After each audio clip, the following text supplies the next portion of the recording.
Welcome. My name's Eric Martineau, and yesterday, one of my friends said, when I was explaining how private equity banking works, he said, well, couldn't I do the same thing with a CD?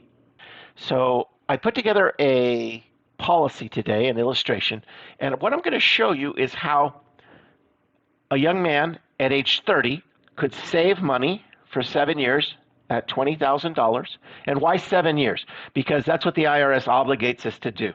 These policies, to be tax free, must last at least 7 years. And so what I've done is the gentleman's going to put in $20,000 a year or $1,667 a month into this policy, and then in year 8 you'll notice that it drops off.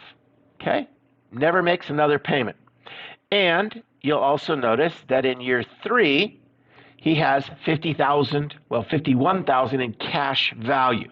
So I'm going to have him buy a car at this point. Now he'll keep paying into this, like I said, for 7 years, but this is it. And this is the death benefit. And this is how much it's growing by.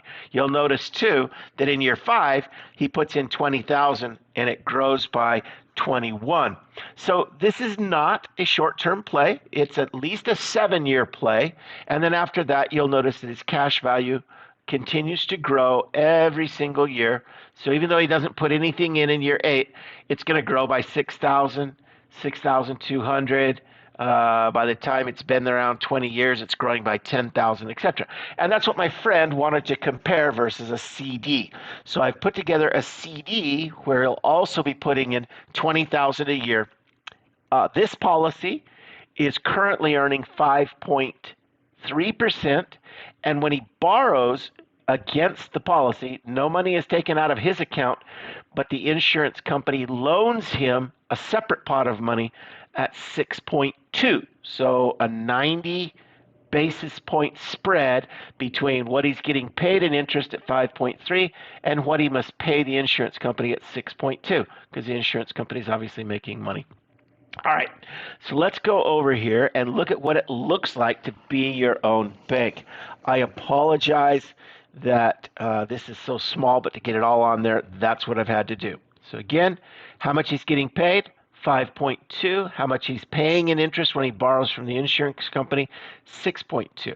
So you'll notice in the first year, he puts in 20, same numbers, and he has 14,573 available. Not enough to buy the $50,000 car.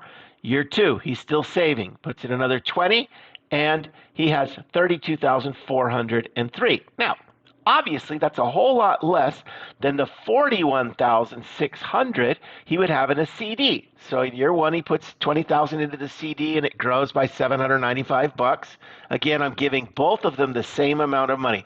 So his cash value policy is growing at 5.3, and I'm saying he found a CD that's paying him also 5.3.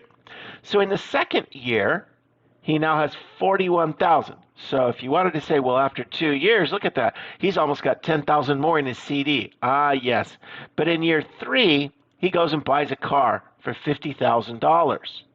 Notice that the cash value in his account in year 4 is 71,000, whereas when he pulled out the 50,000, because he's going to go pay cash for the car, right? The amount of money that dropped, and this would have been 63,000, but he pulled 50 out to go buy a car, so it's only 13,000. And then again, he's going to put another 20 in, another 20 in, and then at the end of 7 years, he has $100,000 in his CD, which would have been more than 150, right? Because if he had just kept putting it in, same as this one, but again, he pulled out 50,000 in year 3 to go buy a car, and he paid cash for his car. Okay. So let's go look at the loan that he got. And I'm going to jump over here to do that. So in year 3, he borrows $50,000 from the insurance company at 6.2%. But remember, they never took a penny out of his cash value account. So his 50,000 in his cash value account in that same year, year 3, grows from 50 to 52,715. In year 2 of the loan, or year 4 of this project, but in year 2, we're comparing apples to apples. The same 50,000 has now grown to 55,578. In the third year that he has out that loan, it's grown to 58.5. In the fourth year, it's grown to 61,779. And finally, after 5 years, his 50,000 growing at 5.3 has grown to 65,134. Simultaneously, he borrowed 50,000 and he paid down on that, and he needed to pay payments of 1,030 a month. Notice here that I've got a 5-year note, but to pay down this note, what it's showing here is he's making regular payments of he's making regular payments on this, and he's paying the insurance company 6.2%. So that's what's showing there going down. Now, the next concept. So again, year 1, he has paid off of that 50,000. The note's now down to 41 at the end of year 2. The note's now down to 32,000. The end of year 3, the note's down to 22,000. The end of year 4, the note's down to 11,000. And finally, at the end of year 5, he's paid that note back to the insurance company, and it's zeros. All right, another concept: payment of a market rate. And what I suggest to people is that they go out, and when they borrow from the insurance company, even though they can borrow at 6.2, that they really pay themselves back at what the going rate would be if they went out into the market. And that's why I'm saying it's 7.5. So to pay back that note at 7.5, he would need to make payments of 12,358 per year. In other words, payments of 1,030 a month. So that's what I'm going to suggest to my friend that he do, that he pay himself back at the market rate. Now, he's really only paying 6.2, so to pay back a note at 6.2 over that same period of time, he would really only need to pay 11,934 versus the 12,358, giving him an honest banker difference of 424. What does all that mean? What it means is this interest that would have gone to Wells Fargo or Chase or Volvo Finance or whoever he went to get the car from, they would have pocketed another $424 that year. But in his case, what I ask him to do, what I would ask my friend to do, or what I teach people to do, is be an honest banker with themselves and pay themselves back that rate at 7.5 and stick it back into their insurance policy, because they're not doing exactly what this is called: private equity banking. They've become their own bank, and they need to pocket that extra money. Now, on top of that, we still have, as we just said, the 50,000 still grew at 5.3 and grew from 50,000 to 52,715 in the year 1. So that was an increase of 2,715 for a total honest banker plus what the policy is going to grow at of 3,139. And that's what that number reflects right here. So instead of having the illustrated amount that's in the policy, he's now put that extra $424 in there, and he's got 51,705. I know, big deal, $424. But now that's growing at compounded interest for the rest of his life. And so the next year it grows to 72, the next year it grows to 93, and the last year of the loan it grows from 116 to 141. Whereas because he pulled 50,000 out of his CD, but he kept putting in the 20 each year, he now has a total of $114,000 sitting in his CD. But what does he do that year? Well, now we're looking at loan number 2. And now I've got him buying, instead of a $50,000 car, a $55,000 car. I mean, inflation. So after 5 years, now he pulls out of his 100,000 here, he pulls out 55,000 to go buy another car, and now he's got 49,405, growing at 5.3% and a 25% tax bracket on his CD. So let's look at what happens with this loan here. Again, same thing. He has 57,000. He borrows 55. At the end of the first year, it's grown to 57,987. By the next year, it's grown to 61. By the next year, it's grown to 64,000. The next year, it's grown to almost 68,000. And at the end of 5 years, it's at $71,647. While he pays down that note to the insurance company, and if he's being an honest banker with himself, he would have been paying $13,594 a year, or monthly payments of $1,133.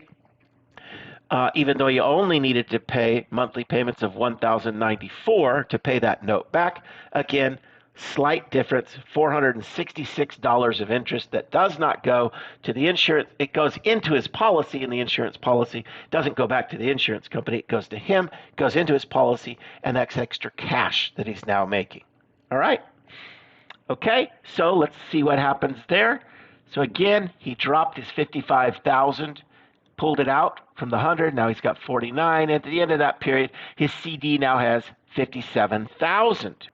All right, and versus in his cash value account, illustrated without being an honest banker, he would have 171,920. Being an honest banker, he has 176,369. So he's made an extra $5,000 there, right, by being an honest banker with himself. All right, so the next year, in year 3, I've got him buying a $60,000 car. And when he pulls $60,000 at the end of that year, he takes all but $37 out of his account. So his CD now has $37 in it, whereas his cash value account still has, if he didn't do the honest banker thing, 179,000. If he's being an honest banker with himself, he has 184,000. You're getting the idea now. So cash value, it grows from the 60,000 that he borrows to get that car.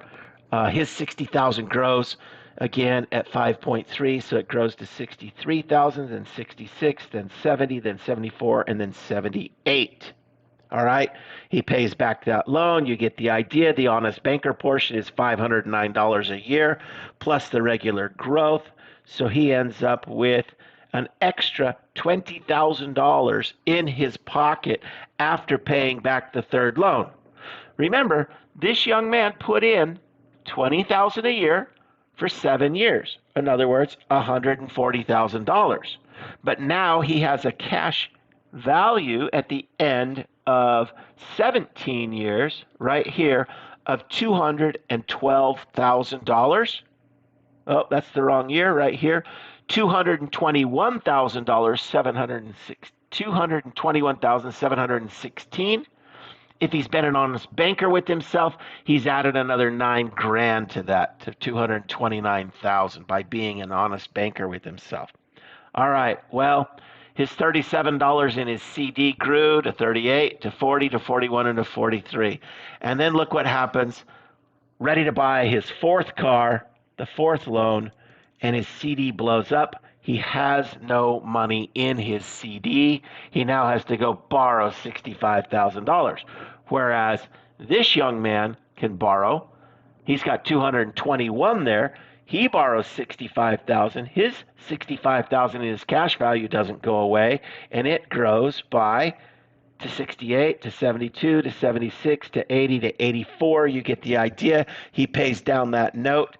The payments that he would have been paying in the market rate would have been $16,000 a year, or $1,339 a month, whereas he's only getting charged by the insurance company $1,293 a month.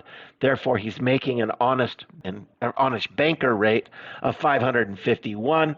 When you add both of those together, he ends up putting an extra $4,000 in his bank the first year, $4,200, $4,400, $4,600, and finally the last year, $5,900, for a total of $22,000 extra dollars back in his pocket that wouldn't have been there if he had just stuck his money in a CD. Okay?